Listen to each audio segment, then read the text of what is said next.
The following is a conversation with Morgan Langille, Associate Professor at Dalhousie University in Canada. Morgan is a leader in the application of novel genomic techniques to the study of the microbiome. This is Inside Matters.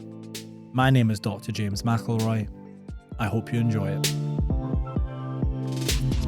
Have you lived in Canada all your life? Or Yeah, except for a postdoc in California. I was there for a couple of years. Yeah. So how did you get into the field of the microbiome? Well, it's sort of my undergrad training. I did like bachelor's in biology and computer science. So back in, early days, I sort of got into bioinformatics really early before, bioinformatics really existed, to be honest. It was just like a joint degree. And I remember at the time I talked to my dean of computer science, I think. And I said, you know what? Why should I take these 2 degrees? Like, what would I ever do with it? And he was like, well, he's like, to be honest, he's like, they just sequenced the human genome, just like it had just been done. Oh. And so, people like you would, in theory, have the skills to, to help analyze that data. And I remember thinking, huh, that sounds pretty cool. All right, I'll stick with it. So it was 5 years instead of 4. But it's still really awkward in that I was hardcore computer science courses and then biology courses. But soon later on, it became apparent because I remember my very first chance at research was a summer student thing. And I was sort of working regular jobs before that, sort of I worked in hardware store growing up in high school. And then I worked at this place that sort of builds houses and assembly lines. And I remember being this last summer that I worked there, I was like, I can't do this next year. I was just I was on a sort of assembly line thing. I remember one day I walked into this workplace and there was a stack of squares of wood like this. And it was about this high. And then he's like, okay, watch this. And he has this giant bandsaw. He's cuts a circle out of the middle of it. And he's like, okay, just keep doing that all day. And I'm just there what? Wow. So, and I'm just doing this and I'm like, I can't do this another summer. I'm like, no way. I have a lot of jobs. I worked in a bar and stuff too. That was fun. But I can't come back to this next summer as a part-time job. So the next summer I was like, oh man, I should try to do some research, right? I had good grades. Yeah. Of course I was left it off last minute and I didn't, I was just oh yeah, I'll just walk in and say who I am, blah, blah, blah. I don't know what I was expecting.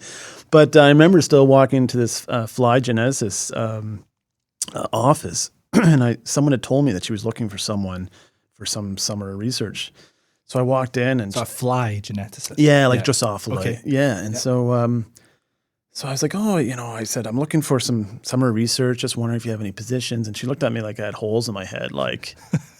This is in theory, 2 weeks before I would start too. So I'm she's no, I don't think so. And I was like, oh, I'd heard from so-and-so because I've done some computer science stuff as well. I'm doing both degrees.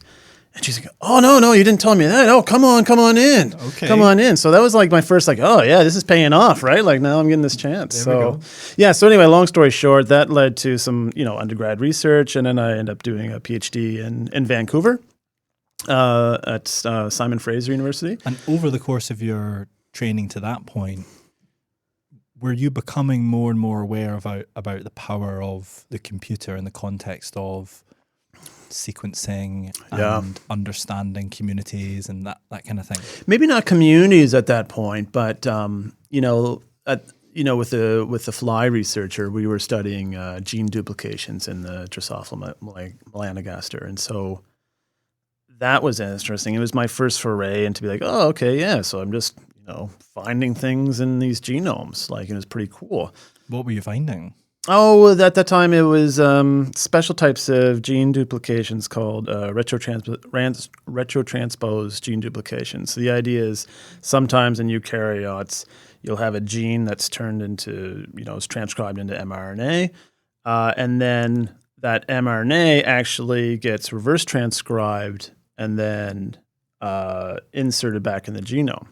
So obviously gene duplications happen all the time, but this one's special in that if you had introns in your original gene, those get spliced out, and then when it's reverse transcribed and then put back in, now that one doesn't have introns. So the cool thing is that you can find these, I mean, this sounds like a very simple thing to search for now, right? This is like trivial, but back then it was like, wow, so we can look for the original gene and then we could find the new duplicated gene, right? And that sounds like super easy now, but like it hadn't been done in a model organism like that. So yeah, it was literally just searching for genes and then searching for its version somewhere else in the genome that didn't have transposons and then making a list of them. And is there like a known biological evolutionary advantage or purpose of this duplications, or we just know what happens? I don't think so. I think it's just by chance. I mean, everything happens by chance, but I don't think there's any serious advantage to it over a regular gene duplication. Right. Yeah. Right. And the bioinformatics capabilities, pipeline, that kind of thing, back then, was it really basic? Oh, super basic. Super basic. Okay. So what is bioinformatics? Sorry. Yeah, so bioinformatics is just the, computational analysis of biological data. It's very heavily rooted in genomics. It's coming from like single, the sequencing of a single genome. But it includes also things like, studying protein structure, searching for genes, building phylogenetic trees. All those are things within bioinformatics. And there's other things too, of course, nowadays, microbiome and machine learning. Yeah. But yeah, back then it was crazy. We would just take a common bioinformatics tool is BLAST. For anyone that's in the field, like BLAST is this tool that just, if you have a sequence and you want to search it in a database of a whole bunch of sequences, you would use this tool called BLAST, just basic alignment, something search. I should know what that is. But anyway, very, very simple, straightforward tool. That didn't really exist back then, or it did exist, but it was still sort of new. And so just this idea of taking a sequence and searching in a database was very computationally expensive. So I had to log into this crazy server and do that analysis, which would take, like nowadays, like, I don't know, I could do it on my phone, I guess. Like really? It would just be, or like definitely on like your laptop in like a couple minutes. And then I was like logging into the supercomputer somewheres and doing the analysis. So yeah, it's pretty crazy to see how you start with those things. But yeah. So then I went to a PhD and that was great. That was in Vancouver. It was kind of nice for me too, because I grew up in a small town in New Brunswick. And, that was my first chance to sort of get out of a sort of small town feel a bit. And so I went to Vancouver, drove across Canada with my wife at the time, and started my PhD work there. And that was in basically sort of next level up, I would guess. So I went sort of from studying a single genome and like a single fruit fly genome to then I was starting to study multiple bacteria genomes, right? So, cool. Typical thing as you think about bacteria's pathogens, right? Typically. So bad ones. And then you want to say, okay, what makes this particular strain bad than this other one, right? Classic examples are like E. coli or whatever, right? Where you have, some E. coli strains that are fine and other ones that are, obviously really bad. And so that work was to basically try to distinguish in the genome why these strains are bad and these ones are good by essentially looking at their genome and saying, okay, what's so different, right?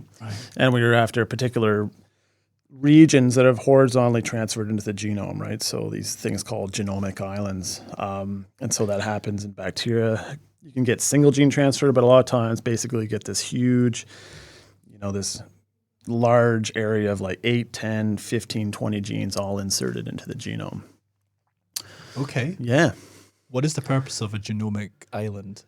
Yeah, well, the idea is, I guess the purpose evolutionary is it gives a fitness advantage. Yeah, so you'll get things that are, pathogenicity islands that are, related to pathogenicity, but you can also get sort of metabolomic, or not metabolomic, but like related to metabolism. So like just gives a certain advantage in a particular area. So you can just imagine you have a bacteria.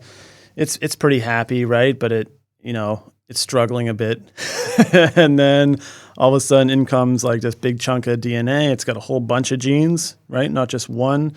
And then there's a huge advantage to sort of keeping that. How do they acquire that gene? Oh, through, well, the main methods of horizontal gene transfer are like, competence, right? So you blow holes in cells, but some bacteria are normally competent, right? So they just allow uptake of DNA. Really? Yes. Goodness me, I didn't know that. That's so interesting. Yeah. So you can just suck up DNA and integrate it into their machinery. Yeah, absolutely. Whoa. Yeah. I didn't know that. Of course. Sorry, I've probably been in this field for how long? And I don't know that. Is that really basic? That's basic. That's okay. Don't worry. I'm cool with that's with okay. It's all good. It's a learning experience for me, just as it will be for all the listeners. But I think that's so interesting. Well, no, so they do that. There's three methods. So there's super that cool. one. And then there's transduction, which is basically when, bacteria have viruses called phage, right? Right. So phage infect bacteria and kill them. And yeah, good job. Okay.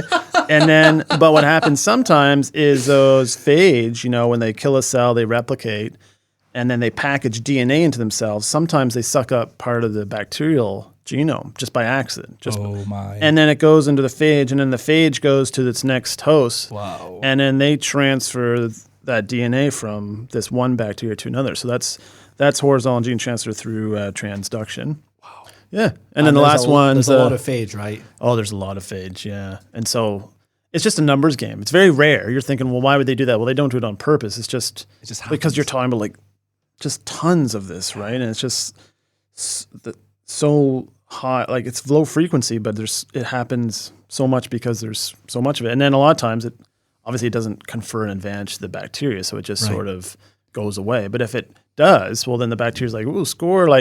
Plus that bacteria that the phage went into has to survive, right? So it has to sort of push it in and then also survive, and then bam, it's just it's like a king. It's just I survived and I got a new gene, and it's like all my progeny now are just going to be score. Yeah, it sounds almost like a sort of superhuman type fictional thing. It goes and just sucks up all this DNA, and some of it confers an advantage, and then it levels up, then it might level up again, and then suddenly it's leveled up 10 times. It's like a Super Saiyan. Have you ever seen Dragon Ball Z? Maybe not. Yes, I have. Yes. I just think that's so cool. And there's conjugation last. So I just want to round it. There's three, right? So the conjugation, I've got to educate everyone. So conjugation last one, that's when basically it's the closest thing that bacteria get to having sex, right? They come together, they form a little connection, and then they share DNA between each other. Wow. Yeah. Didn't know that either. Yeah, bacteria amazing. I always talk about it in my antimicrobial resistance stuff when I'm talking about pharmacology and about antibiotics and why does resistance rise up so much, right? Yeah. It's not only do they just select and they replicate so much, but they can share DNA. It's like me being I can't play basketball, so I could either hope that I get a mutation and my kids can play basketball, or I could just go down the road, find a really good, this is it. Michael Jordan's relative or something, and share some DNA, and then now I can play basketball really good.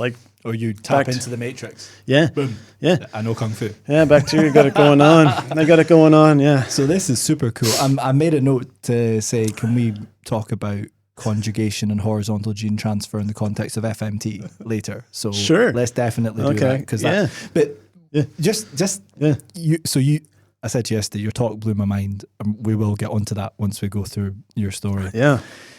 But every time I learn something new about the microbiome, just like I've done there, and I appreciate super basic sort of genetic stuff, but I'm just wow, this system is so complex.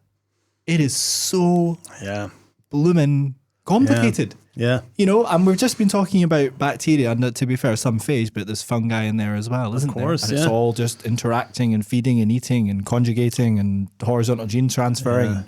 That's mad. Yeah. Now, you're developing new tools to study all of that, and that's super cool. Now, before we get on to what you're doing now, you want to just take us through to the postdoc and what you learned? Yeah, so I guess quickly, the PhD was on these genomic ions. So at that time, it was my first foray into creating a bioinformatic tool, right? So I made this bioinformatic tool called Island Viewer, which basically allowed people to upload their newly sequenced bacteria genome and search it against other similar genomes, right?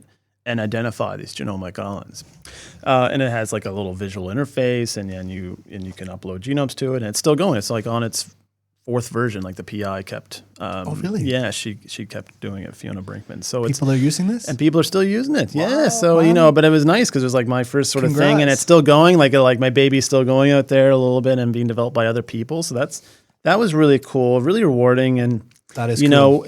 Just to come back a little bit about how much the field's grown, I remember at the time when I started my PhD, there was less than 100 bacterial genomes in NCBI.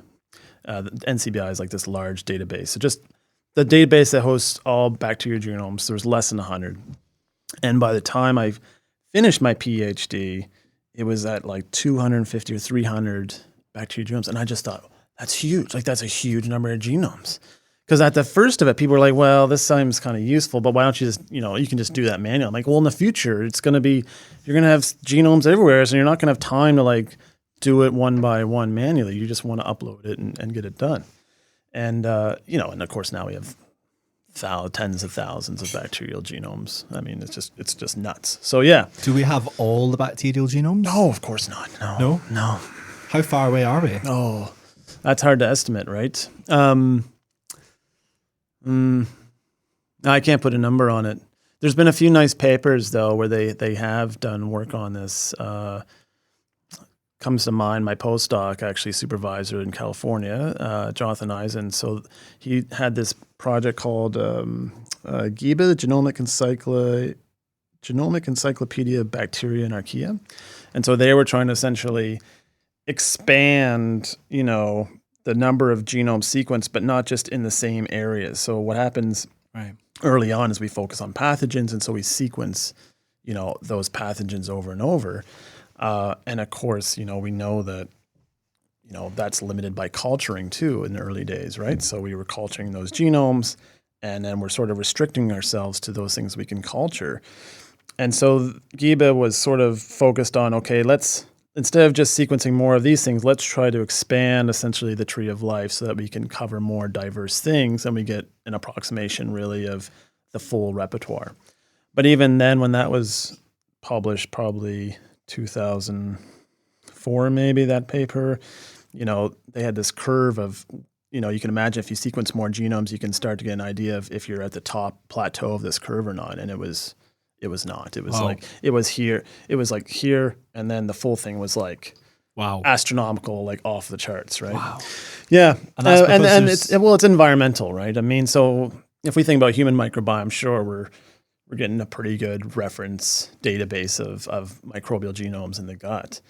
But if we think environmental, I mean, there's just so much diversity. There's so much diversity. Yeah. Sequence any soil anywhere, and you're going to find stuff you haven't seen, like 40% at least. Wow. Yeah. So the whole planet has microbiomes. Of course.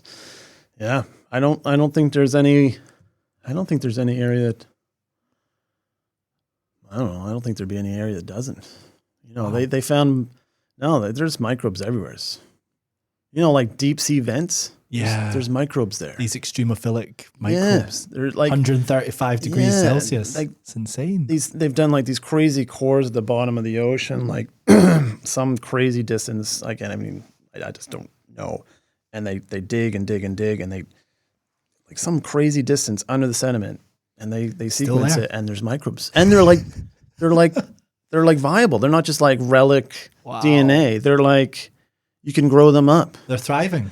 I don't know if they're thriving, but like they're living and waiting for their moment, I guess, their moment of glory or something, or maybe they're never going to get a moment of glory and they don't realize it or something. But like, there's low level metabolism. I mean, it blows my mind. Yeah. It blows my mind too. Do you think that there'll be bugs in space? Wow. Not that we will find right away, I don't think. No. Too inhospitable, or? Well, that's a tough question. I mean, I think because all of a sudden you get to this point where, I mean, that's life, right? So you're talking about life in space, right? I mean, I know that's the big question. When we think about life in space, we think about aliens. But I mean, the reality is it's just as big if it's bacteria. I know people wouldn't be excited about it. People wouldn't be like, whoa. But I mean, if we found any other life form anywhere else, I mean, that's a huge jump. Of course, it'd be cool to have like intelligent life forms or something, like some animals running around. But if we found cooler than that, like some civilization, that'd be really cool, super cool. Yeah. But the reality is, I think if it's a distance thing, right? I mean, like if there was actually life out there that we could get to, the chances are of them being simpler than us, is like the time scale is just it seems too similar. Do you know what I mean? Like the time scale is too tight for that to really work well. Right. And I'm not saying that they'd have to evolve to something better. I'm just saying that they would. You think about how life started here, 4 billion years ago.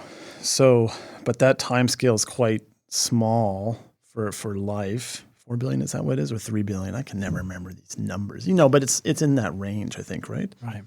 And so, I think we would have to travel really far. We'd have to be able to travel a larger distance to increase our probability of finding life elsewhere. Right. If that makes sense. It does. I mean, there's some theories to say that maybe the life here originated from somewhere else and something arrived at some point in time. But this is I'm not an expert by any way, shape or form in this area, but I do like to ponder if there were microbes in space, what would they be like? And also, if there were microbes on one of the planets that we're trying to colonize, say Mars, how do we know they're not like uber pathogens for us?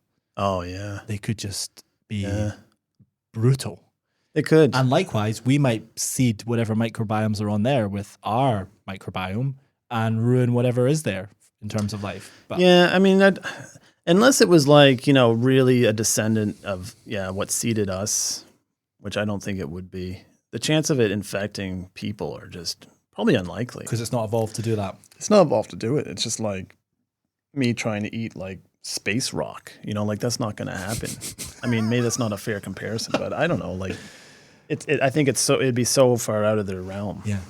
I don't know, maybe not. So within the human microbiome then, in terms of diversity, we have to bring it back here eventually. I could stay on space and aliens forever. I am so interested in that. But this is Inside Matters, and we're a microbiome gut health podcast. Right, absolutely. So in terms of human microbiome diversity, you mentioned that we've got good maps now of kind of the various different things that have been cultured and have been sequenced and have been identified. But is there still some like dark matter in there? Yeah. Oh, I mean, you're still gonna find new species of bacteria in the gut. Definitely, obviously, new strains. Maybe even like a bit more newer stuff than that, like maybe a whole new genus. I think is probably possible. But that's just bacteria, right? So if we talk about like phage,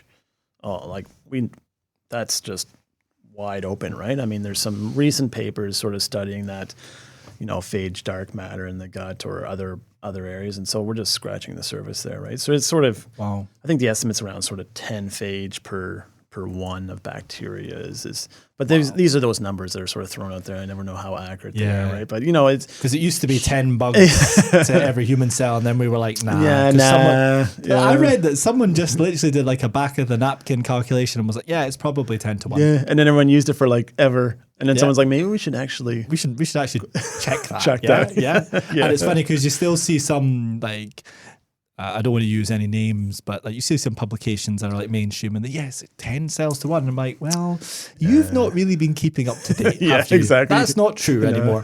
No. So it's 1 to 1, but then I guess probably fluxes a little bit. I mean, if you go to the loo and you have a big bowel movement, you're probably losing like loads of bugs. Yeah, no, I think that's the idea, right? Like, so you're sort of maybe 1 to 1 at some point, but you can go a bit more microbial cells to human cells, and then I mean, it just comes post morning, you're probably more human finally. That's why you feel so much better. Like you're like, oh, I'm human again.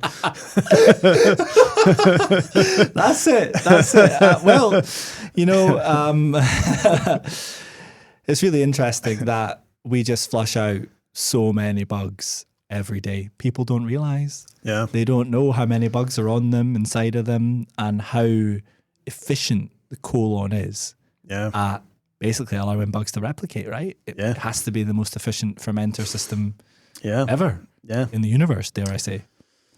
Yeah. It could be. I mean, there might be some other animals. I guess you you'd have to argue that one somehow. But yeah, I mean, absolutely. The cow and the horse have got some cool stuff. Yeah, they got some cool stuff too. I don't know how you evaluate cooler, but yeah, I mean, it's a great system for them, right? I mean, they have a stable temperature, constant influx of lots of nice nutrients for them. Maybe not too much crazy competition because, you know, they got some new bacteria coming in, but they're sort of limited, and yeah, they're all set really. It sounds like a nice home for them. Yeah. And I guess just for the listener, the human microbiome, although it differs between each human, like there are similarities between the bugs compared to, say, what would live in a horse or what would live in a cow. Is that correct? Or this it's always a hard concept to say like similar versus or core species, you know, because it's just a definition. But yeah, absolutely. Like our guts are more similar than mine to another animal's for sure. That's safe to say for sure. Right, but there's more diversity between my gut and your gut in terms of microbiome than my genome and a banana's genome. Is that right? Let me think about this. Because there's so much genetic diversity in the microbiome. Sure, right? yeah. I mean, yeah. Obviously, if we talk about genes and things, right? Yeah, we sequence the human genome and the number of genes in microbes is way more. Yeah, way more potential there. We don't know what all the genes do yet, do we? No. Wow. No. So there could be cures and things like that just live inside our body. Yeah. New antimicrobes. Of course. Yeah. There's probably lots of antimicrobials there for sure. Because that's where a lot of our antibiotics came from in the first place, right? So just living inside of us. Just living inside of us. The cure's there. Yeah. So in terms of discovering the cures, profiling the genomic potential, this is where the bioinformatics and the sequencing comes in, right? Yeah.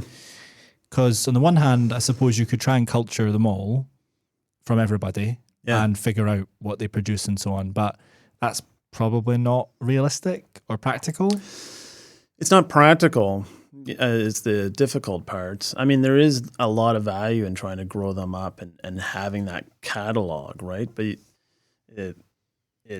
you go from trying to do that one by one or some high throughput fashion to you can just sequence it all and try to put it back together again. And it's not perfect. There's problems with that, right? But it's like a one-shot deal, right? So, I mean, if we get really good at it, now you're talking about sample, sequence it, in a day or two. And if your bioinformatics is perfect, now you have every microbe in there, genome all sequenced perfectly, and you sort of know the numbers of them as well, too, right? Like, so there's 8 of these and 25 of those, or at least double this number or something. You mentioned bioinformatics and the word perfect. those don't go together. I'm smiling and laughing because I'm familiar with your work. Yeah, where you essentially have proven that they're not perfect. No, and it did blow my mind. I told you yesterday, you blew my mind. Can we move on to like where you're at now in terms of your lab, and then we can talk about perfect bioinformatics and all the great work you're doing to try and achieve that goal. Yeah. So you went from the postdoc.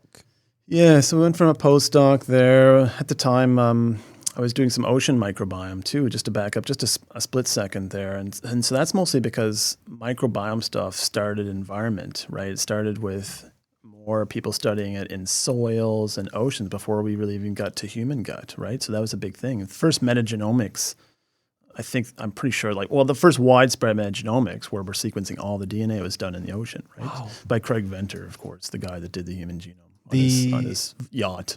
He did it on his yacht. It was just a super yacht.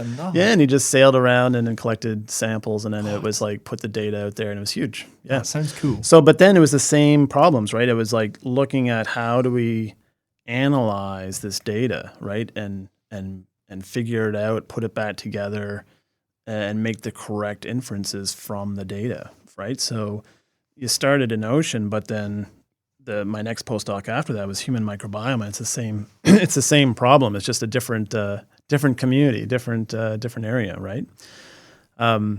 So I sort of moved into human microbiome, which is really exciting because obviously the implications are there for human health, and then you get different diseases, and then it's a host community relationship as opposed to just like when you're looking at oceans or soil, it's like environment, which is also really cool, but it's sort of a different thing, right? So anything where you have like a host interaction directly with the community of microbes is pretty cool.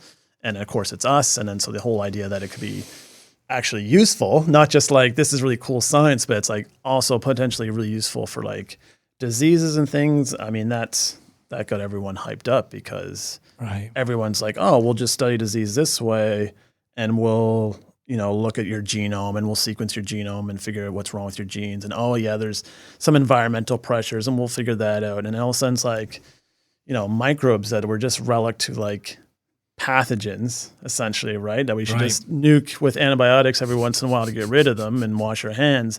All of a sudden it's like, oh, like these things look cool. This is important. And it's like, and it's been there. Like this is just a recent thing still. This is like, 10, 15 years we're talking about. Right. And then, of course, everything starts coming in and be like, oh, like really big differences with changes in your gut to this disease. And everyone starts looking at it, and it's just more and more papers coming out. And, and the studies and mice and stuff that just show not just that it's different, that you can like just take microbes from this mouse, put in this mouse, and like they do different things, right? From like getting fat to like acting differently, right? All just because you take these microbes from this and put them in this, and then they literally are just phenotypically different. We're not talking about knocking out their genes or anything else crazy. It's just putting poo from here to here. It's incredible. Yeah. And we've also taken poo from humans with particular characteristics, moved them into mice, and the same thing happens. Yeah. So it's just, so that gets everybody jazzed. Yeah.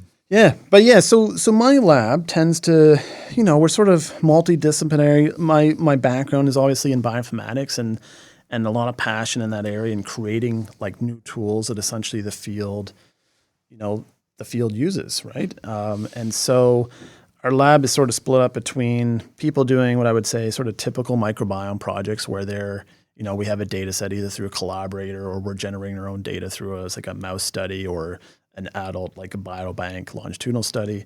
We're grabbing that data and then we're doing sort of what I would say a typical microbiome project, right? And so there's no tool development there, but they're running the tools, they're doing the bioinformatics, which is the heavy lifting of that project.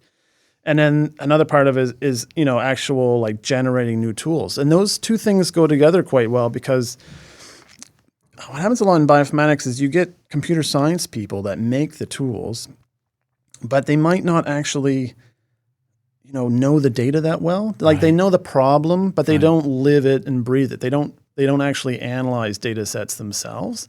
And so that disconnect is not great, right? So you have people making tools, but they're not quite right for the job or they don't quite get it. Right. And so that's why you'll see a lot of tools just they get made, there's nothing wrong with them, but they're just not quite fitting what they should be doing right. And so sort of being able to create tools and test tools, as we'll talk about, while running the projects, you just see where the bottlenecks are. You see, why can't we do this properly? Oh, well, we should make a tool to do that, right? So there's like an R&D engine almost, and then there's like supporting, I guess, research studies and microbiome researchers understand their data and provide them with the data actually. Yeah. I mean, when you think about a microbiome project and human microbiome project, like people don't really appreciate when they come into the field is that a lot of that work is actually bioinformatics now. Like they set up their nice experiment and they think it's great. And they're like, okay, they hand like, fecal material from people or little mouse pellets or something. But the sequencing is like pretty straightforward now, very high tech. Don't get me wrong. We're still doing a lot of that in that area as well, but fairly straightforward and routine now. Is that just because the workflows exist? The engineering is standardized and is high tech? Yeah, because a bit of monopolies there too. It doesn't hurt, I guess. Monopolies aren't great either. But yeah, I mean the tech has settled down a bit. Illumina has really become king, I guess, in the short read sequencing. And so because of that streamlined a lot of the processes. That being said, I mean, we're still not fully done on sequencing, right? Like, so long reads are huge. They're coming out now. And so what's the difference between a short read and a long read? So short read is, something that would be typically, so just to back up quickly, like you would have your first type of sequencing was from like first generation, which would be like Sanger sequencing. Like that's what was used like a long time ago, where you have one piece of DNA, you sequence it, and that's it.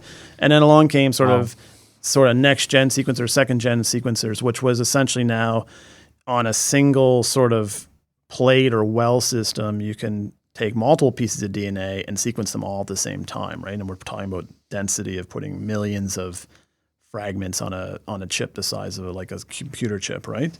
And sequencing those up. But because of the density and how they sort of operate with optics currently, so that's mostly driven by Illumina, it's like an actual picture of this crazy depth that's picking up color changes in a density of like the computer chip, but with like, millions to, I don't know, like hundreds of millions of these dots. Wow. Right? Wow. And so you can imagine there's a limit there, right? Yeah. And so, sorry, it's not a computer chip. It's like a flow cell. It's about like this big, but like the area would be a computer chip. Anyway, that's really techy.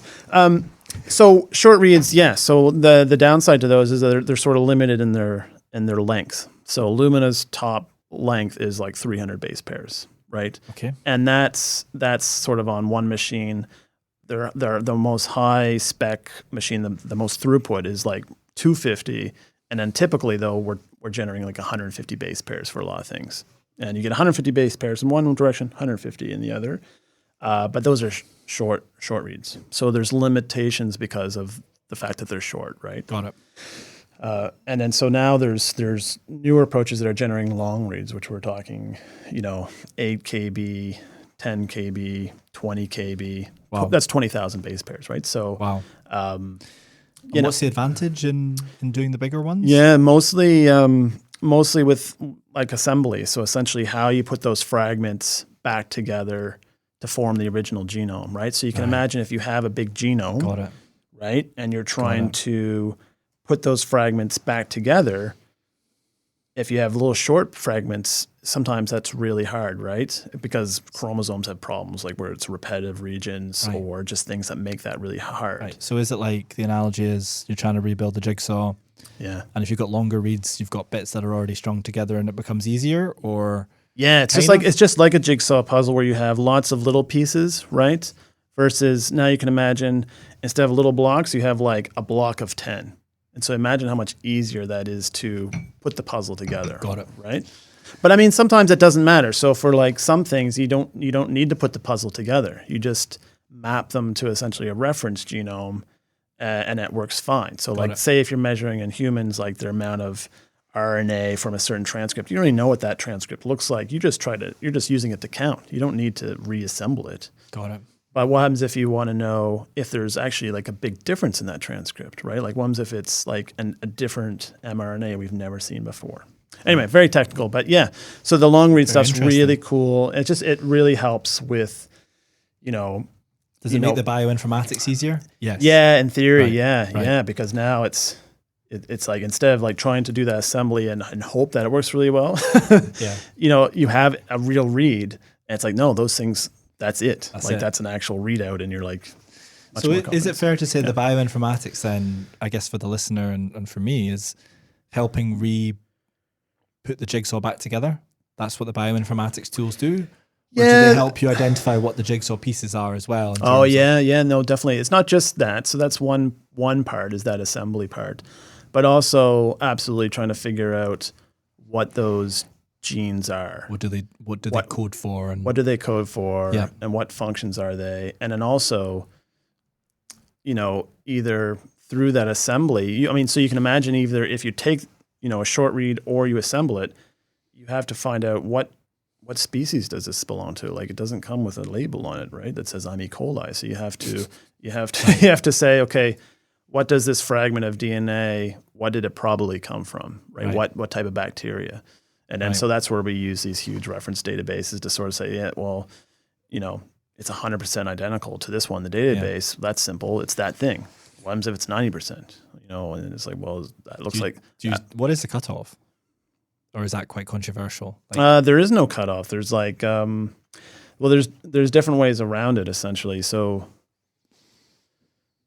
what happens is if you want to really call something, say a species level, right? Like a species of something that, it's too technical, but essentially you basically, there is a cutoff where you would say, okay, this is probably that species with some boundaries around it. Right. But if you have, if it's really not similar, so say it goes down to 90%, then you just can't identify it that species. And you're like, well, I think it's probably now this genus or maybe this family. Oh, interesting. You know what I mean? And so you don't know for sure what it is in there, but you're like, oh, I know it's at least in this family of things. That's a general idea around it. Yeah. Got it. And that brings us maybe quite nicely onto the different types of profiling you can do. Yeah. So the marker gene surveys versus like the full shotgun metagenomics. So like what are the differences and what are the benefits to, I guess, both, if there are benefits over one or the other, if that makes sense? Yeah. So there's sort of the two broad categories are absolutely that is one is called, amplicon sequencing or what people often call 16S ribosomal RNA gene sequencing. But amplicon sequencing just means that you're essentially taking a marker gene. You're taking a gene that's hopefully present in all your bacteria, say that you're going to profile or whatever you are profiling. And you're just going to sequence that one gene, or at least a fragment of the gene, over and over and over again. And it's just like a barcode for different things. And so you can use that to essentially say, okay, just what we were talking about before, like I'll sign this now to this database. I know this species is in the database, so I'll sign it that. And then we just can count those things, right? So it's great for saying these are that's what's in your sample. This is that's who's in there. What kind of resolution can we get to?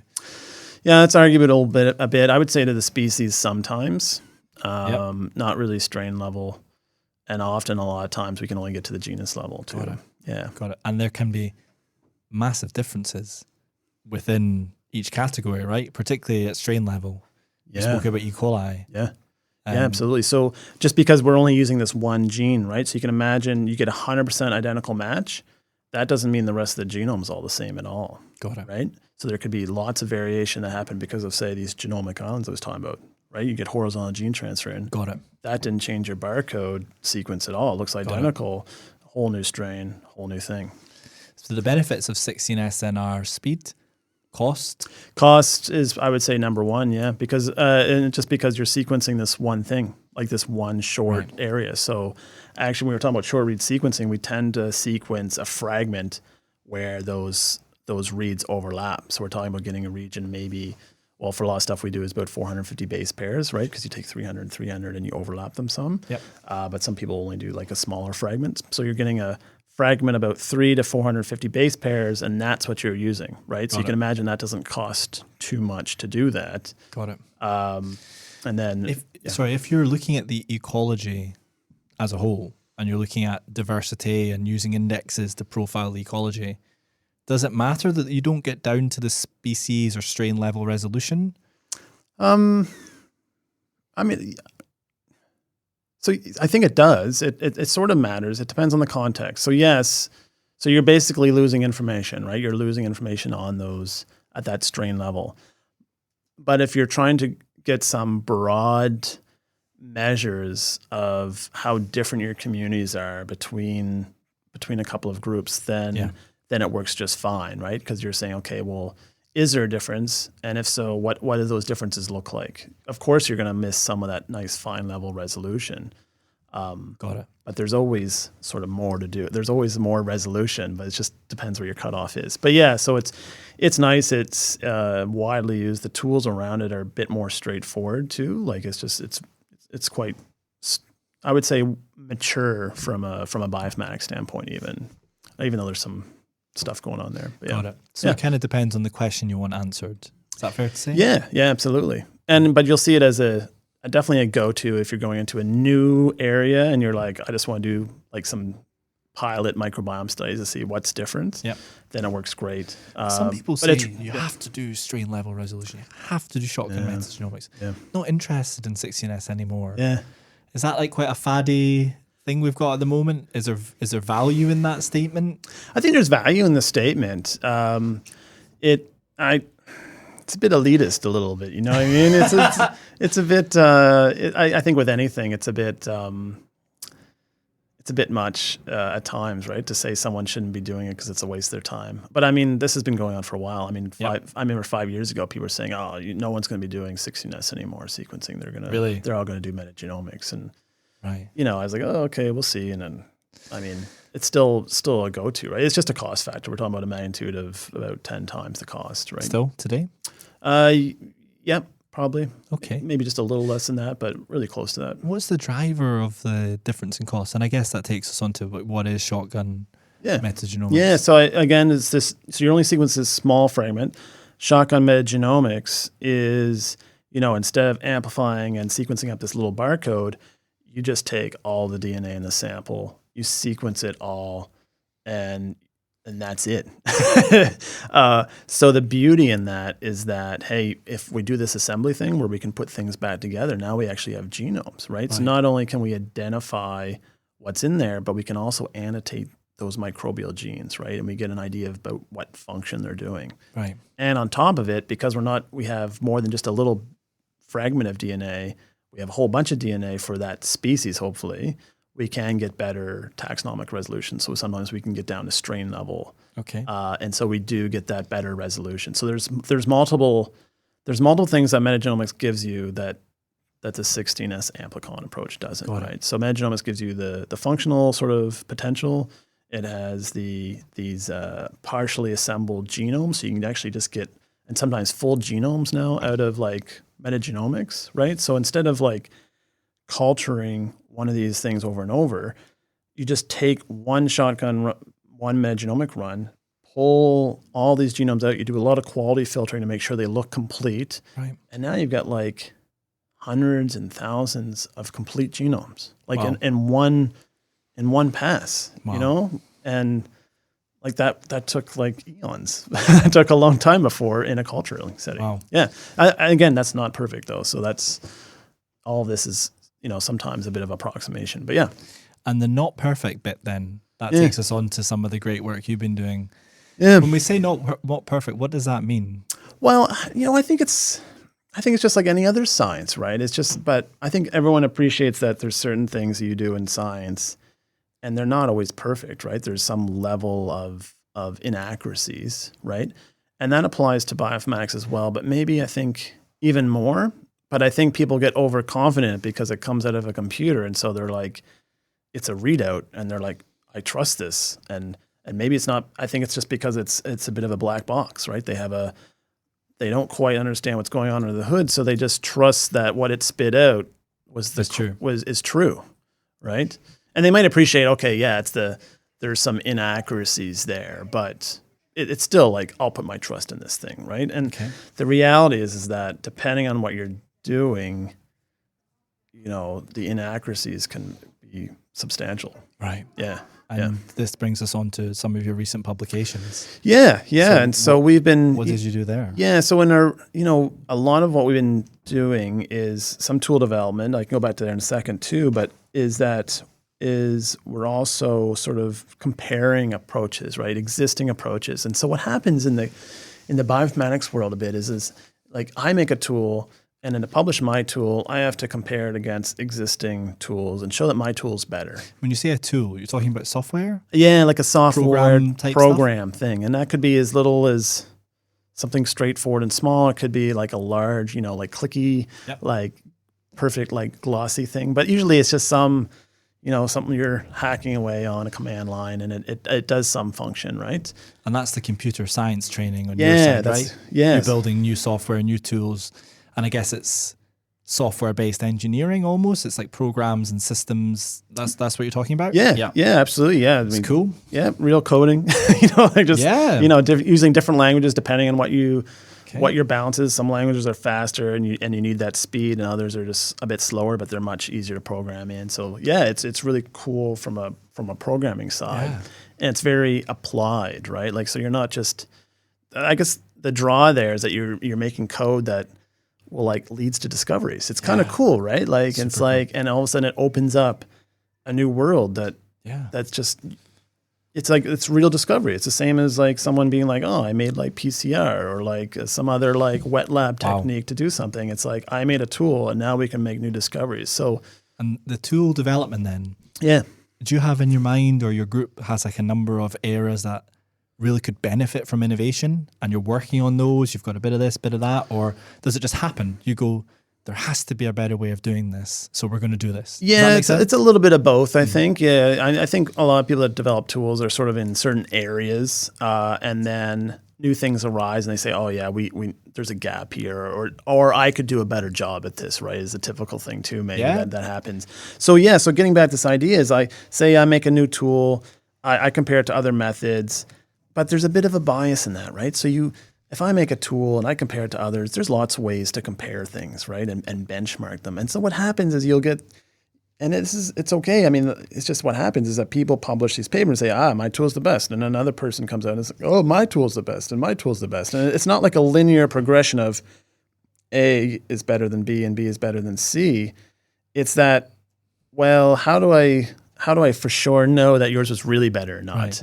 And so that's where we've done a bit of work where we've come in as what I call a third party, where I don't have any skin in the game. Say, like, I don't have a tool that I've actually developed in this area, like in this area, but I want to know which one to use, right? Because all of a sudden now it's like I have 10, 20 different options, right? And is that how many there are? Sometimes for different things, right? So like, it depends on what you're talking about, but anywhere from like 2 or 3, 4, 5, 10, 12, depending on what we're talking about. And Morgan, sorry, are these commercial things? Like, do you have to pay for them? No, they're all free tools. Almost all of them are open access, open source software, right? So there is some commercial software out there that's being used, but I would say the very bulk of it's all open access and open source and freely available. So I mean, that's nice, right? I mean, and it's kind of like you can't get mad at someone because you're not buying it either, right? You're not, oh, screw you, Microsoft. It's like, well, these people make these, tools out of the kindness of their hearts. Yeah. I mean, it's their job, but like they make it freely available. Yeah. So we end up coming in and it's like, well, we have projects going, right? So we have projects and we need to analyze our data a certain way. And it sort of follows like a bit of a pipeline of different stages and steps you're going to do. And you come to a step and you're like, okay, I need to figure out which one we're going to use, right? And so how do you do that? Do you just randomly pick one? Do you just ask your colleague, which a lot of people do, and then it's like a popularity contest? Or do you do some sort of like a little bit of comparison in-house, right? And some people might do a little comparison and see if what works and what doesn't. Just back a step. Yeah. Better. What does better mean in the context of bioinformatic tools? Yeah, well, it depends what it's doing. Like, it depends how you set it up. So, more accurate, I guess, but it depends what it's doing. So, for example, say I'll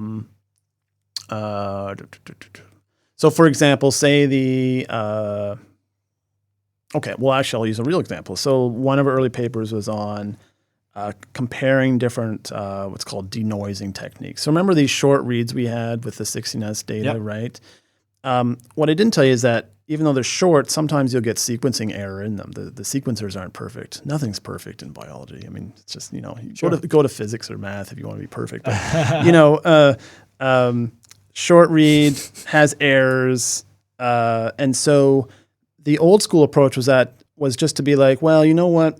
We know there's errors here. So anything that's like pretty close to each other, say 97% or more, some of those could be errors, so let's just collapse those things into one. And we just accept. That that's what it is. And so we'll just call that a little cluster. We used to call them OTUs, or operational taxonomic units, right? Is that 97% just kind of widely accepted? It was at the time, yeah. I mean, people used other things, but it was thought to be sort of similar to a species, right? So you would, on average, maybe you could collapse at the species level and you'd find about that difference. That's all approximation though, because all bacteria are different. So that was the old school sort of method to it. And all of a sudden these new methods came out and said, well, you know what, we can actually like model these errors and use some techniques to try to actually correct those reads and go back and correct them. Which should be better, right? Which would be better because now instead of, losing that 3% of resolution, Now we get to collapse them, and if we're right, Got it. it's an extra 3% we just gain, and it's like people are like, yeah, and then we could get down to like the species level more, right? It's like it's all about this gain, and so this started happening, and then there are a few tools came out that did this, and it's like, okay, well that's great, like everyone's putting their best effort into figuring out how to do this, and then so we just wanted to say, okay, how do we compare these and come up with at least a paper that describes them, right? And can we suggest something moving forward? And the typical thing, though, it's really annoying, is that there's never a clear winner. There's often not a clear winner, but at least we will write the paper and we'll do like a comparison then with like real data sets where we know the truth, like with mock communities or something. And then that'll be our benchmark, and then we'll do the comparisons and we'll test them out, and then we'll say, okay, this is what we'll use in my lab going forward, and maybe you'll want to do the same, or maybe there's a different aspect to the tools that you want to do. So we end up doing some of that in different ways. And the tools that you've analyzed, I know the answers already, but do they show the same thing when they analyze the same community?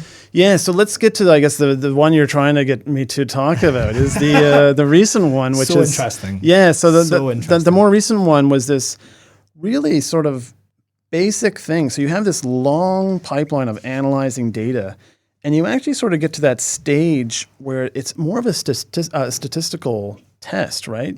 So where you're actually asking, hey, I have some healthy people here, and I measured their microbiome, and then I have some people here with, say, Crohn's disease, okay? Yep. And I measured their microbiome over here, and I want to know, what bacteria are different between the two, right? And statistically different. You remember, statistics, right? Those are important terms. We don't want just random. Yep. We don't want it to be by chance. We don't want by chance, right? So we have to measure the mean, say that the mean difference, if that's what we're going after, in these amounts of microbes, and we're going to ask what's different. So it's like a really fundamental, basic question, right? You do all this complex sequencing, bioinformatics, you get to the stat stage. You get the patients, you get the samples. Yeah, you got all these samples, and then you're like at the stat stage, you're like, statistician, tell me what's different between these two, because I need to know, is it 5 bugs, and what's the top bug that's the most different? Right. It seems like the most straightforward thing fundamental in the world, right? So we would do like a old school t-test, right? This is like, if you've ever done any statistics, it's like they taught you a t-test, 2 groups. If it's normalized data, we can calculate, 1 or 2 tailed, and we do a t-test, right? So that gets much more complex with microbiome data. You can't do t-tests, really. You shouldn't be doing them because it's not normalized. I'm not going to get into statistics, but then there's a lot of complexities around the type of data it is. It's not normalized. It's what they call very sparse. So there's a lot of zeros in these tables, right? There's just like the taxa are found in some samples, but not in others. And so because of that, it creates problems in trying to figure out how do you call something as significant between being in this sample and not. So because of that, there's been a pretty huge rise, I would say, in statistical approaches or statistical like frameworks, I guess, for spitting out number of differential abundant bacteria, right? Okay. And again, so this came across our lab, and we're like, okay, yeah, we'll use this tool now. And then someone else would publish another tool, and it gets really annoying because, you try to publish a paper and a reviewer's like, oh no, you should be using this approach. It's like, well, why are you saying that? Like, well, because this paper said that was better. And it's like, well, okay, that's their paper.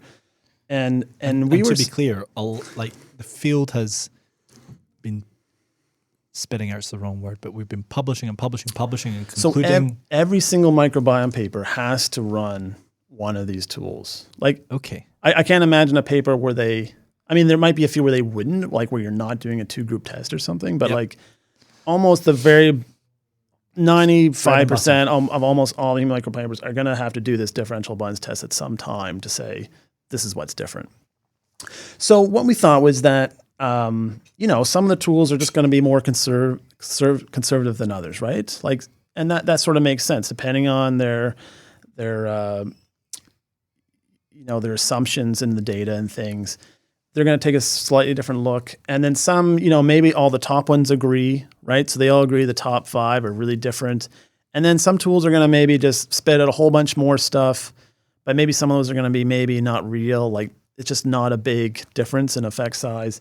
And then others would be very conservative. That's what we sort of thought. We would just be like, okay, let's just characterize that. Let's just do that. And actually it was, we naively thought we would just do this in a day. So we, just like classic science. So I was like, let's do this. This would be fun. Like we called it like a hackathon where we're like, we'll come in, I think we get some sushi that day. We all sat in a room like the size of, honestly, probably this studio around a table that was like about 3 times the size. Actually, there's a picture on Twitter. Yeah, there's a picture on Twitter, and the idea was like, let's do a hackathon, and every person will take a tool, and then we'll gather data sets, and then you run this tool on that data set. I'll run this tool, so we'll have like a little mini pipeline of everyone does their tool, and we'll get this done, right?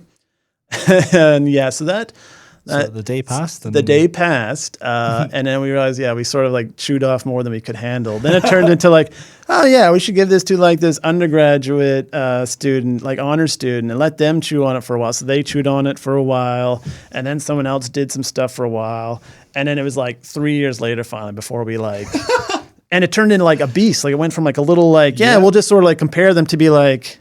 We went just full on, right? So we end up getting, 38 different data sets. Wow. 10,000-ish samples across everything from human microbiome to soil to water to host-associated, like in other organisms, and a whole bunch of tools, like 8 sort of different tools, but then you can run them slightly different. So we tested some of those variations, and we just threw them at all these different data sets, right? And these are real data sets where there was 2 groups. Like they had said, okay, this group had C. difficile infections, this one didn't, right? Or in ocean, it's like this is like salt water at a certain depth, and then it's like at 20 meters or something, right? Got it. So just real data, real groups, and we just said, like let's see how bad, let's see how different they are, and it was just scary. It was just striking, right? So the data I showed basically shows that you have cases for a particular data set where we were talking about these ASVs, right? These 100% sequences that are like in theory from a single organism. Then some tools would find like 50 of these things. And then another tool would find like 2,000 of these things. Wow. Or like some of the data sets, in some of the tools, some of the data sets, there was like 0, like nothing different. Like you're like, that's a negative result. And other tools are like, there's like 200 things different here. And then you're like, what? And then it was even worse because it wasn't just that the tools that were like spitting out a lot of stuff was just always spitting out in a consistent fashion. It just varied by the data set. And then also even when you looked at like how well they overlapped, if you just took that intersection, like the little part of the overlapping circles, if you think about it, that was really small, right? And it's just like, so then you're like, well, that's really problematic, right? Indeed. So no wonder, like when you do your C. difficile project, and then someone else does a different C. difficile project, if you ran 2 different statistical methods, even if you did everything else the same, which is unlikely anyway, but say you just collected the same exactly way, you did the same sequencing, you did the same, all these other bioinformatics steps the same way, and the only thing you did different at the very end was this test, you'd get widely different answers, which are like fundamental answers about what people report on. They're like, these are the things that are actually different.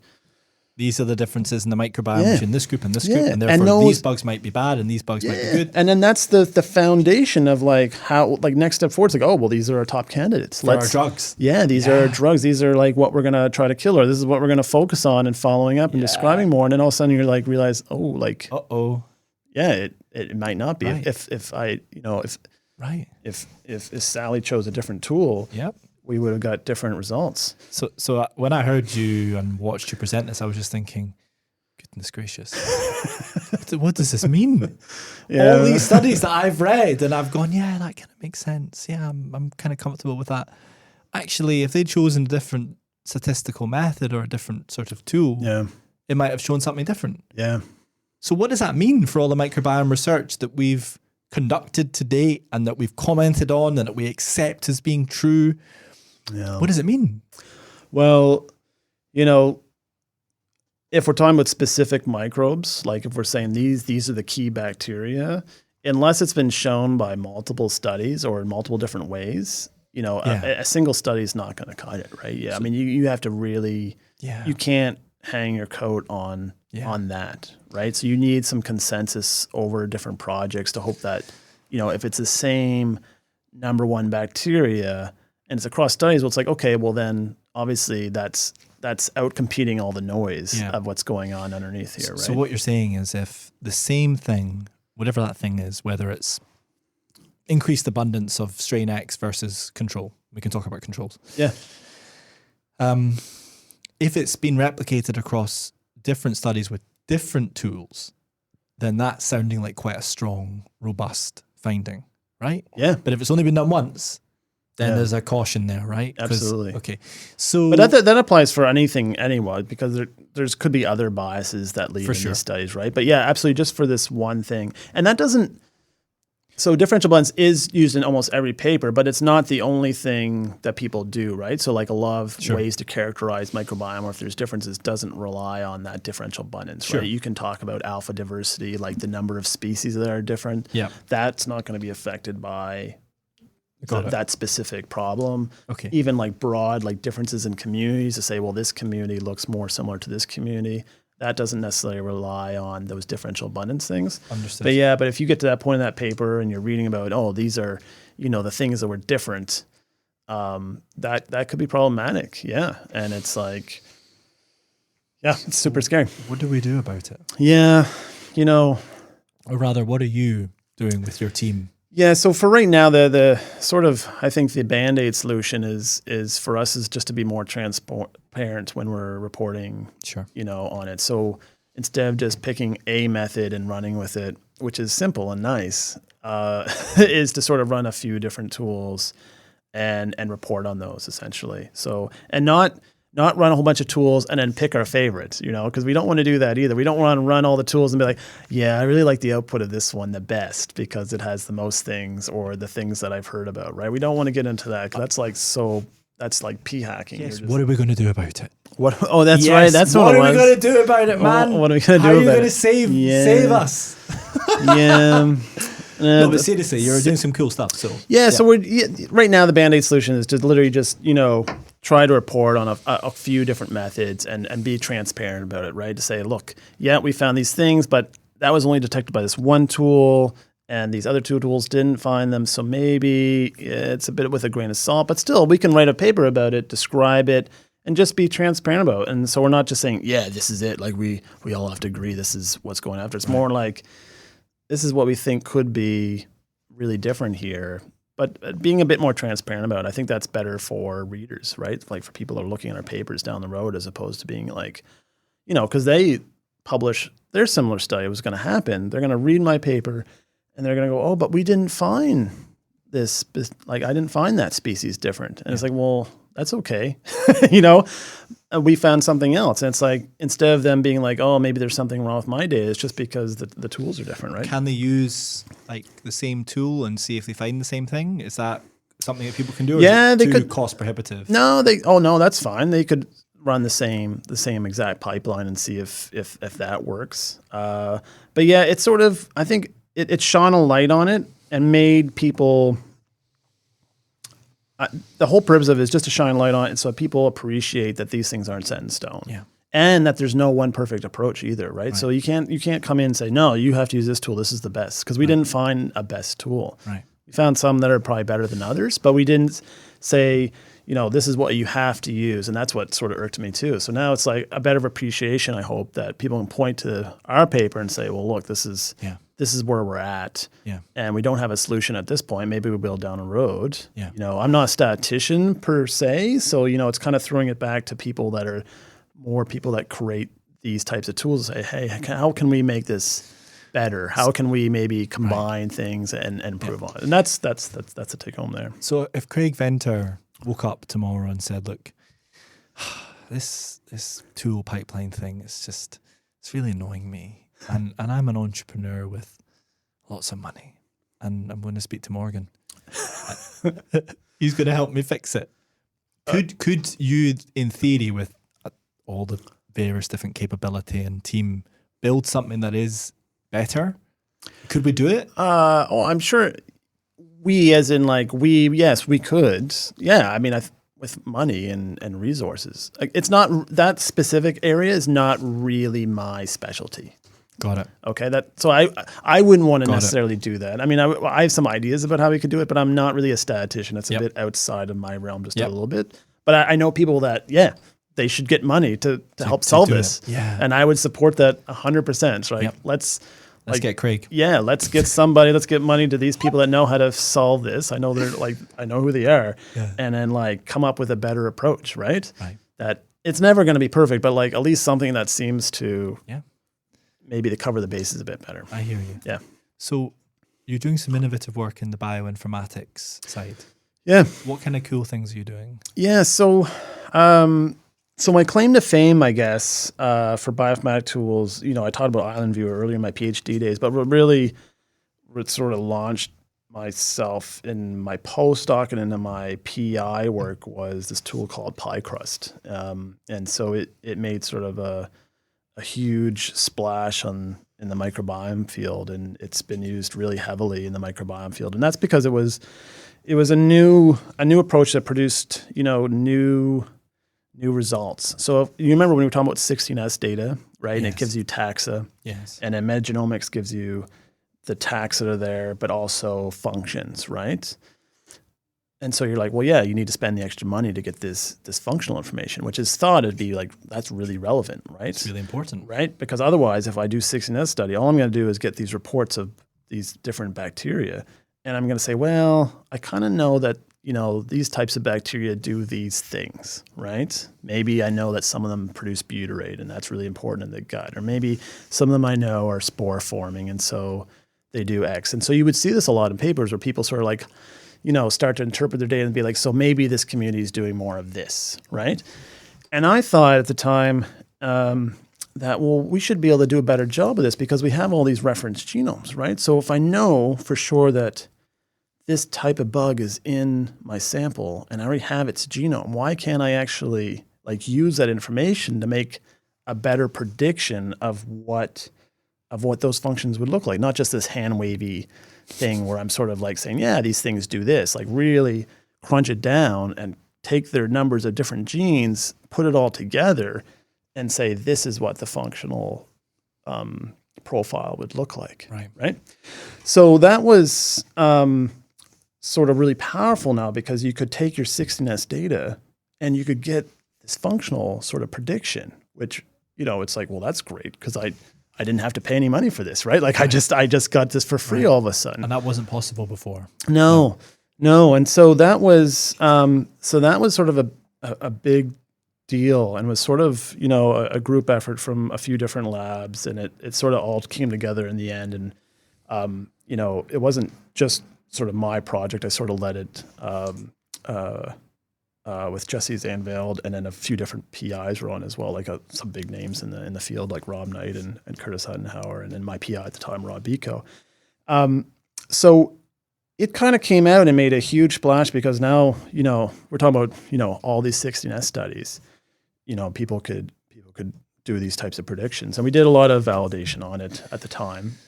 So to people could get loads more value for money from 16S. Yeah. So now you have this whole new thing, and now you can just pump out, actual functional profiles, and it just opens up this whole new world. Wow. Yeah. So because of that, it got then widely used. And it still is. It's up to, I don't know what it is, it's been cited thousands of times, right? So it's 6,000 times or something. So it's used a ton, and that was back in 2013. And then we sort of made PyCrust 2 in 2020, and that was led by my PhD student. We sort of took it on and improved in various ways, and put out PyCrust 2. So that had a huge impact on the field, which is really nice. We talk about these tools, you make tools and they're used. It's really satisfying when, others get something out of it because you have a wider impact on the field. But it wasn't without controversy. So there's a lot of PyCrust haters out there. So and that's okay. Why are they hating? Well, because we talked about this level of strain variability, right? We just talked about this about the how sequences at 100% similarity, their genomes can be quite different, right? Like E. coli, right? So we, because of horizontal gene transfer and things, it can be quite different. And so their idea is like, well, that's crazy. You're going to make predictions only on, say, 16S data, but we know that there's a lot of variability within those genomes that you can't predict. There's just no way to do it because there's just not enough information. And so there was a lot of pushback, and I think it was mostly like they didn't think that I knew or that we didn't know that existed, like which I did. Like I actually spent my PhD on genomic islands. Like I literally studied like strain level differentiation. And so that got a pushback from the people who are like, well, that must be just rubbish then. Like that must be a tool that's just not useful because we know there's too many differences. And the truth is it's probably somewhere in between a bit where, I wouldn't say it's rubbish at all. Like it's a prediction, right? It's a prediction of what we think would be there. And then it depends a lot on your community that you're studying, right? So we validated a lot on the human microbiome. And again, because we have pretty good reference genomes, it works fairly well because we have a whole database of these things. Right. If you try to use it in, ocean or these crazy sediments underneath the ocean where we don't have the bacterial reference genomes, it doesn't do well, right? So that's part of it. But yeah, so there's always been a bit of a pushback there, but I think people that know and understand the tool take it as what it is. And so as long as you're using it in an appropriate way and then you're sort of not overstating, I think, is the biggest problem. Like when you report on these different functions, you're not like, okay, so we made pie crust predictions. So that means you got to like use a certain particular mouthwash because I don't know, something crazy, like just some like crazy clinical aspect to it. It's like, well, that's like that's a lot of inference. That's a lot of prediction that you just put on top of it. Right. So it gets hyped up too much. So you just have to manage your expectations, It's like it's just like anything else. It's a hypothesis, and then you would then validate that with either real metagenomics down the road or some other way to look into those functions. Got it. Yeah. So it's a quick look-see that adds value. Yes. And it gives you some idea, noting, of course, that there might be some strain level variability that could be important. Absolutely. So when people were pushing back and hating, what were they doing? Writing letters in publications and no, not to that level. Only I think there's only like maybe eventually one paper that did like another analysis of accuracy from of our tool and sort of showed that, hey, maybe it didn't perform as well as what we said. And classic thing, it comes down to sort of how you look at this problem, right? And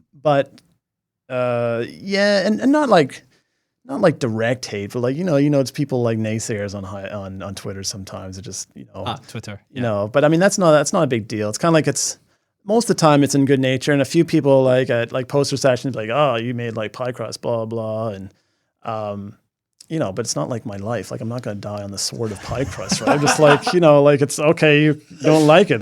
You don't have to use it, right? Like that's okay. Right. It's all right. Sense. Yeah. One of my a close colleague of mine, we do workshops together, and he's the only other person that said something that really hurt me deep. He compared me to Heisenberg with the atomic bomb. He's like, you're like Heisenberg, and I was like, that's not very nice, right? Like. Yeah, he didn't mean it from a nice way. Like he was joking, of course. Yeah. It's like not from the famous way, obviously. A little bit different. He's not comparing not famously. I'm not comparing myself to Heisenberg, just to be clear. I'm not egotistical, but like he meant like from you unleashed something that could be like mismanagedly used by the community, and I was like, that's really mean. Yeah, I understand. Yeah. So anyway, so that was a big splash, and it's been sort of sounds cool. Yeah. And are you working on some other super innovative stuff right now that you can share? Yeah, so you were mentioning Jarvis yesterday. Yeah. So these tools sort of almost build upon a bit of what pie crust gets at. Is this how pie crust predicts functions from these organisms? So obviously, species of bacteria have genes, and so what happens right now is we tend to study often.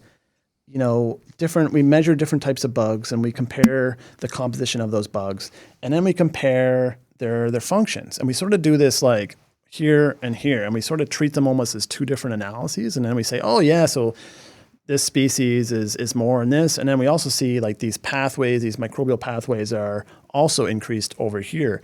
And then you sort of try to connect them at the end a bit, but it's not like linked like they should be, right? Because they're literally in those genomes.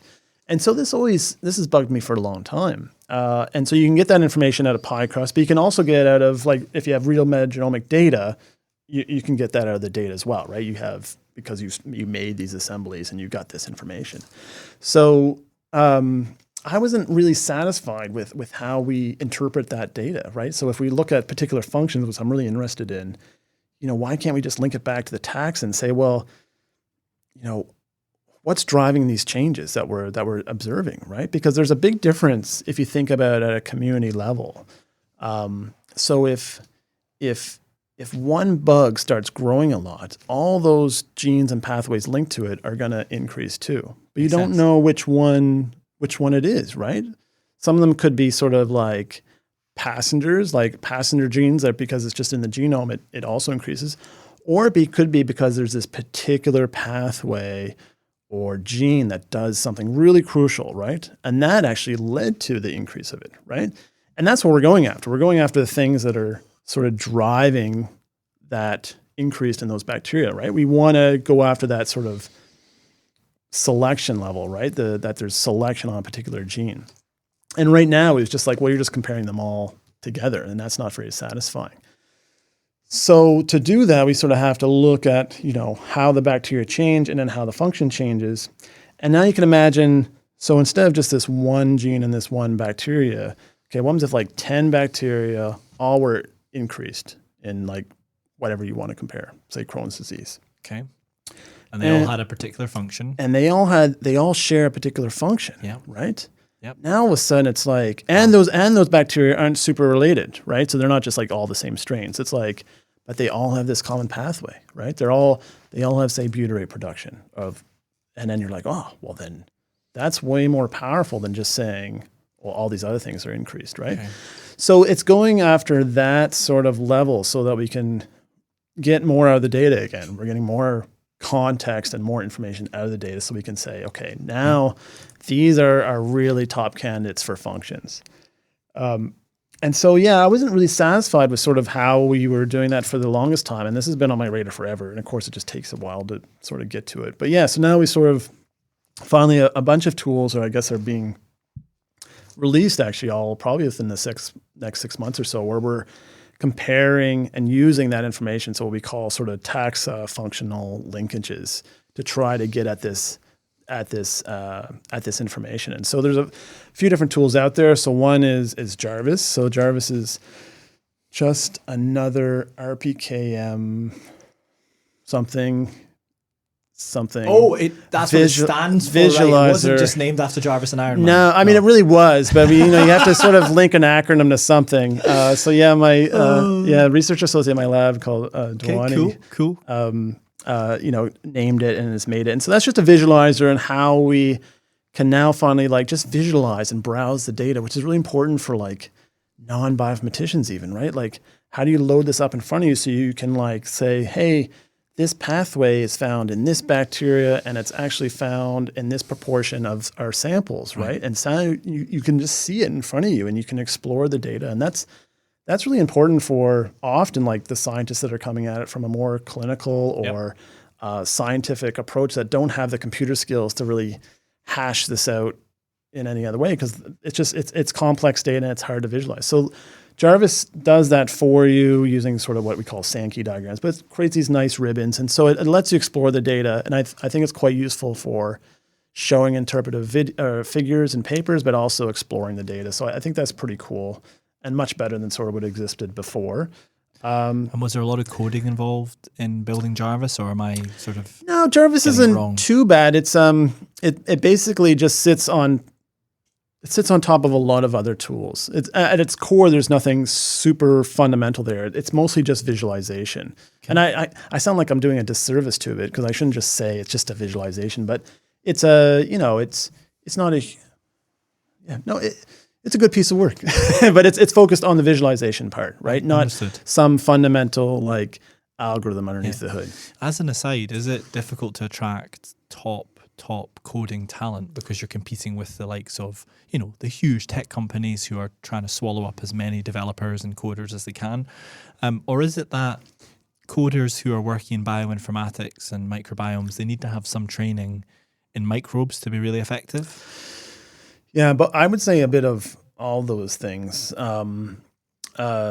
So it's still quite hard to find people with a mixed background, right? Like a true bioinformatics background. We're still sort of stuck a lot with people coming in from what I would say the life sciences biology sort of angle, right? Where they've never done coding, or you get computer scientists that you have to tell them what DNA is, right? So it's amazing because I did this ages ago.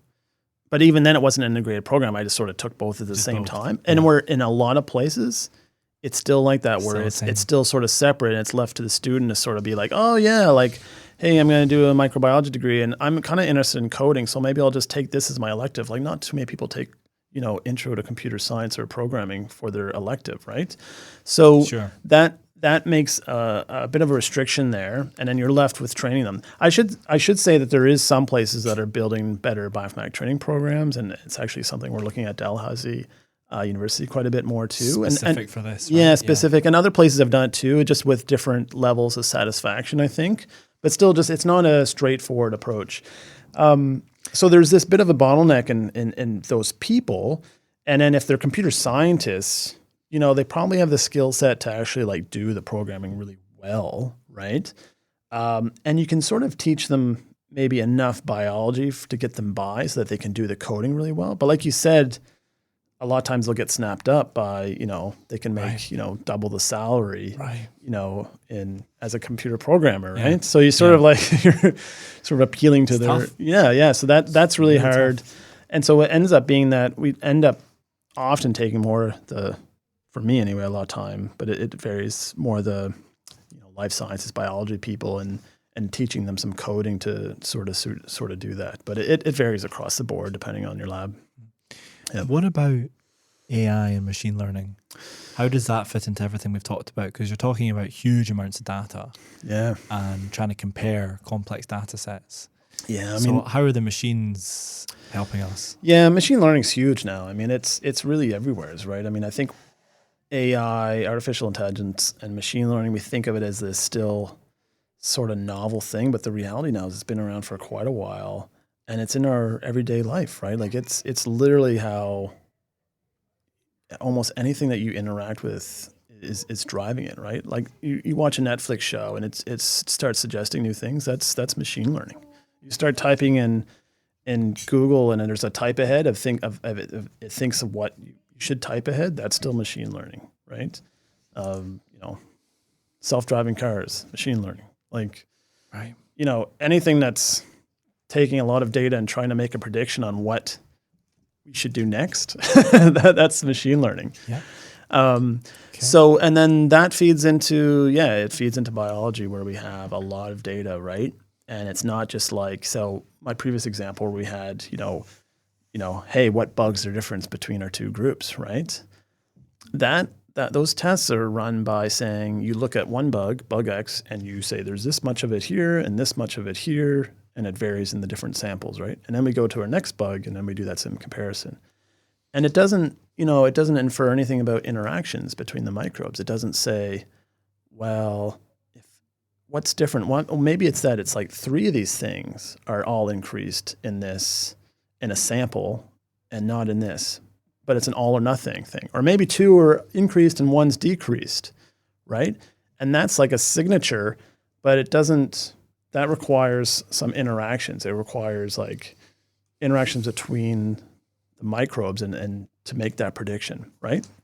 Is that clear at all? Do you know what I mean? Yeah. And has machine learning or AI, and the AI thing I still find a little bit confusing, but has it actually delivered anything big in the microbiome space? Yeah, well, what's typically used for right now is doing and it's quite nice because people like this, especially I think clinicians like this, is that this classic sort of accuracy prediction, or clinicians are actually taught a lot about area under the curves of different diagnostic tests. This is actually taught to them in medical school usually, where you have, recall and specificity or sensitivity, specificity, depending on who you talk about. But if you think about a diagnostic, right, you have a trade-off between, how many things it gets right and how many it's going to miss, right? Or it's like a COVID test, right? Do you want it to, if you have it, do you want it to be really precise and never say that you don't have it, like by chance? Or is it okay to let a few more people slip through that did have COVID because for that trade-off? So there's always a trade-off between precision and recall in any diagnostic test. And so machine learning tools will spit this out for you too. So it takes complex data and it's sort of simple. It's a bit of a black box too, but it's sort of simple in that you let the data you just hand it the data and you say, based on this data and these labels, build a model for me. And it builds a little black box model and it looks at it and it compares them and says, okay, I know what the model is, give me new data, and I'm going to tell you which one it belongs to, right? It says I'm going to be in group A or big group B. And then I can even calculate this area under the curve diagnostic thing, right? And you're thinking, well, that sounds great, because now if I take my, my data set and I say, hey, I can take your poop sample, I can sequence it, I can do all this stuff, I'll put it into my machine learning model, and I can tell you with 94% accuracy whether you have Crohn's disease or not, or whether you're going to respond to treatment or not. Are we there yet with Crohn's? Because that's big. No, so like anything else, bioinformatics is imperfect, and machine learning. So machine learning, is getting more widely used because of this aspect, and it's thought to be more intelligent. But there's still things that aren't quite perfect with it either, right? There's the classic things, what's called overfitting, or you're not testing and validating properly. So it's not easy, but it's quite easy sometimes to build a classifier that seems really accurate, but it's too tailored to the data that you trained it on, right? And then all of a sudden you try to apply that model now to a different data set, and it does awful. Oh. Does really awful. Okay. So because of that, there's different guidelines almost, or ways to go about this to try to, but again, it's not perfect. And so we end up, sort of reporting things sometimes that seem really accurate, but in reality, maybe they don't work so well in other data sets. And that's not, I'm making it sort of sound like the fault of the user, like the person purposely doing it, but it's also because the data sets are kind of noisy, right? Like where we know that the data was collected in a different way, different tools were maybe used on it, bioinformatics or sequencing approaches. Right. And so that leads to problems as well with the classifier. But there has been some nice studies out there where people have done this and compared it across papers and really done a more robust thing to say, is there a signature or not? And so there was a nice, I think he was talking about yesterday, coming out of Nicolas Sagada's group, sort of comparing a bunch of different colorectal cancer papers and data sets, and basically saying, hey, that's great. Can we build different models on the different data sets and show if it really works across? And so they showed that you could with colorectal cancer. It really worked quite well, even across data sets. So that's powerful, right? And then with some other data sets, and I guess, not so well. The forward-looking view then on that colorectal cancer piece, would it be that a sequence profile might be more predictive than some of the other tools that we've got, or will it sit alongside it? What do you think? Yeah, so if we look about more futuristic, right? So then you have to ask, okay, well, how clinically relevant is that, right? How relevant is it if you have colorectal cancer that you can do this machine learning and maybe say spit out that you have cancer with 80% accuracy? I don't know how useful that is compared to the existing approach of saying you have colorectal cancer, right? Right. So I think a lot of clinicians will go, that's great, but I don't need that. Like, I don't really need that. I mean, that's cool scientifically, but they're like, no, I have a whole system for diagnosing and determining and collecting biopsies, and then it tells me for sure you have colorectal cancer, as opposed to some crazy pipeline, and it may not work, right? Yeah. So what we're after there, though, is like, okay, could we use it like how much ahead of time? Like when does it form? How early, right? Because you're left with, say, colorectal cancer being diagnosed, But imagine now those same bugs are there a month before. Okay. 6 months before. 5 years before. 5 years before. Yeah. I don't know. Yeah. I don't know for sure how long that timeline is. So then that's really cool, like whether it can be used quite ahead of time. And then the other big deal now is it's not just about predicting the disease. It's about personalized medicine, precision medicine, right? So it's not just about like, okay, that's great, you have colorectal cancer, but can you start to formulate different communities based on how they respond to a certain treatment or not, right? So those are the two biggies: diagnostics ahead of time and like precision sort of medicine approaches for predicting treatment outcomes for that area. And so we're sort of looking at that a lot in oral microbiome actually right now too. So we're looking at oral microbiome and looking at large data sets and trying to get a handle on whether oral microbiome, because it's a lot nicer to collect, even though someone said it wasn't. Someone said yesterday at the conference it was much harder to collect saliva than stool. Yeah, I don't know if I believe that. Yeah. I mean, I know what they're saying as well, right? They were saying it that, like, well, they find it hard for them to get enough saliva to spit. And I don't know how much they were collecting. Like maybe they're collecting like a crazy, like a crazy amount, and people are nervous and they get dry mouth. Like I understand that. Like, but you don't need that much saliva. So that, I mean, I think more people are much more willing to spit in a tube as opposed to like, hey, we're going to collect some of your poop. Do you mind scooping it? Like.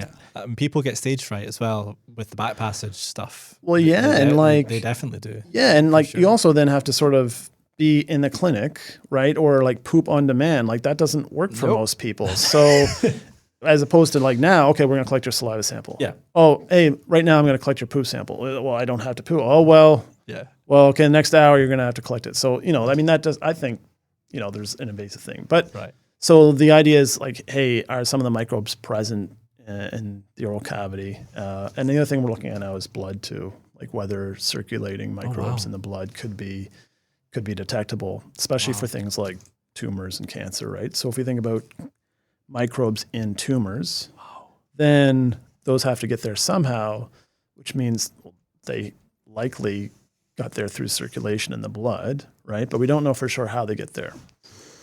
So they're probably coming from oral. The blood's supposed to be sterile. Blood to tumor, or like gut, blood, tumor, right? Wow. I mean, those are the two major obvious approaches for like tumors that are actually like not from the environment side. So like prostate, breast cancer, things like that. I mean, if we're talking about lung cancer, obviously they could just come directly through like the air that we're exposed to, right? But so this is incredible. Yeah. Because blood was supposed to be a sterile thing at medical school. It's obviously not, right? Yeah, no. And so that's really interesting too. And so it mostly is, right? We're not talking like, it's not like stool in your veins here. We're not like that much microbes. But a few people have shown that, you can detect it. And at least one paper showed that like it seems to be quite linked to tumors. But it's also a hard thing to do, right? Because we're talking about very rare microbes, and now we have this problem with background noise coming from different angles. And so again, it's hard to be sure of like what you're reporting there is really there, or is it some now low level thing that's popping up because it was in your sequencing instrument or something. So if we kind of wrap all of this together then into the future. Yeah. The AI, the machine learning, the bioinformatics tools, the genomic toolkit, let's just say someone innovates in the sequencing. What could it look like for us? 5 years, 10 years? What do you hope? Yeah, I think 5 years, we're sort of still doing a lot of what we're doing now, but better still, right? That we're getting much better pictures of where the microbes are at. We can pick them out better. Like we can pick out the top taxa or those top functions a lot better. So we're getting better candidates. And then, the next stage after that, of course, is the other, what I call the other side, which I don't do as much, is like, how do we then take that information and then start to apply it, right? Like, how do we then, grow those bugs and put them together in a simulated community and give it in a pill? Or how do we say, okay, it's this function, so we should, try to make that metabolite as a drug? Or, hey, it's actually a bad bacteria, we should formulate an antibiotic for it. something along those lines, right? Which is the applied side to it. It's like I've been only I work mostly on this sort of the first part, I guess, right? And so that's the more exciting part, right? That's the application of the technology almost to it. And then I think we're going to find out. I think we're going to see where rubber meets the road, where we're going to finally find out. I think up to this point, it's been a lot of celebration and a lot of microbiome is everywheres. And then we're going to find out really what applications it can be used in quite well, and where others it's like, well, maybe we're a bit overzealous there. Maybe it was a bit oversold, or maybe it just doesn't. It's not that useful for this particular disease. Right. Interesting scientifically, right, but not to the point of not actionable, not fundamental. And that's okay. I think as long as we get some applications of it, then we're all set. I made a note to talk about FMT and gene transfer, and I suppose some application could be FMT, IMT. Sure. What we see now is, the evolution of FMT was C. diff. This is kind of interesting. Okay, this really works. Yep. And then it was like ulcerative colitis. Okay, this is kind of interesting. Okay, this looks like it could really work, but we're not 100% sure. And we're seeing a similar story in a lot of other areas. We're also seeing FMT, IMT being given for everything, sometimes in the do-it-yourself type fashion, which is very, very bad. I mean, you wouldn't, someone says you need a blood transfusion, you wouldn't go, all right, okay, I'll just, just do that in the kitchen, No, you wouldn't. But, to push back against that a little bit, it depends on how sort of your situation, I think. I mean, people get pretty desperate, and depending on how accessible an FMT is, I think people sort of, I don't think we can just write them all off as cookie completely. Like just I don't think people are crazy. Sorry, just to be really clear, I don't think they're crazy at all. Yeah. I think they're desperate. Yeah. And we as industry, academia, we have to find a way to help these people. Absolutely. In a safe and effective way. And that's why I started the company I now run. I became aware of DIY FMT. Yeah. Just thought, what? Yeah. There has to be a better way than this. Absolutely. So no, I don't think they're crazy at all. I think they're just super, super desperate, and they need to try something, Yeah. If they're staring at a colectomy. Or you're sitting on a toilet like 6 hours a day. Like, wouldn't you try it? Yeah. But would I do it myself? I don't think so. I think I'd find a way to get it done properly. What if you couldn't in your country? What if you couldn't get it done? It's a very difficult question philosophically, isn't it? I bet you'd try it. I bet you would try it because you're educated, and you'd be a bit weary. Like, you're not going to just take poo off the street here, but right. I don't know.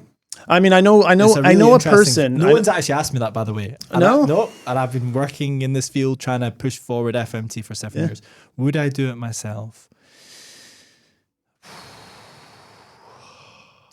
I'm acutely aware of what the risks are because of my training and because of what I do with antibiotics.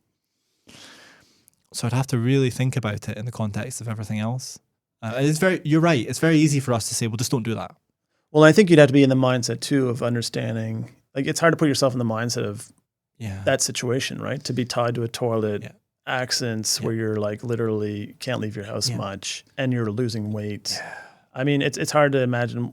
For sure. And then no one can help you. Like, you've been through for sure sort of a few rounds of different things. I'm not suggesting people go run out and do this, right? I'm just saying, people in situations, and then you're reading about FMTs and you're like, well, this seems to really work. And it's like, people are looking for sort of the, a miracle cure almost. And like, maybe this will offer it. I mean, I know a colleague, and I don't want to promote this crazily at all, but I do know a colleague that is in the microbiome field, and did this at home. Yep. Yeah. And, it's an N of 1. So scientifically, this isn't sure valid or robust in any way. And again, I would, speaking to sort of people out there that I wouldn't recommend this, but, he tells a very compelling story. He's an educated person. And if you hear his story, I mean, it's super compelling, and it worked for him. Like night and day. I believe it. Yeah. And you're talking about someone that like suffered for like months and years. I believe it. And then after like, I think it was a week or two, like literally in remission now for years. And so that's really compelling. I mean, that's an N of 1, not scientific, obviously. And that doesn't mean we should still do it at home, but like absolutely puts more faith in like FMT. Yeah. But you understand, he didn't have access to FMT in a clinical setting, right? And then so you're sort of like, and he's definitely not crazy. Like he knows he's just desperate. So you can almost understand, where this is coming from. But obviously making it more available and through other approaches is, well worth it. You're totally right to push back on me being quite flippant about you wouldn't do a blood transfusion at home. But I guess I've never thought about it really as deeply as I perhaps should have, insofar as for some people it maybe feels like life or death. Yeah. Right? And it feels like their life's maybe not worth living because their quality of life is so bad.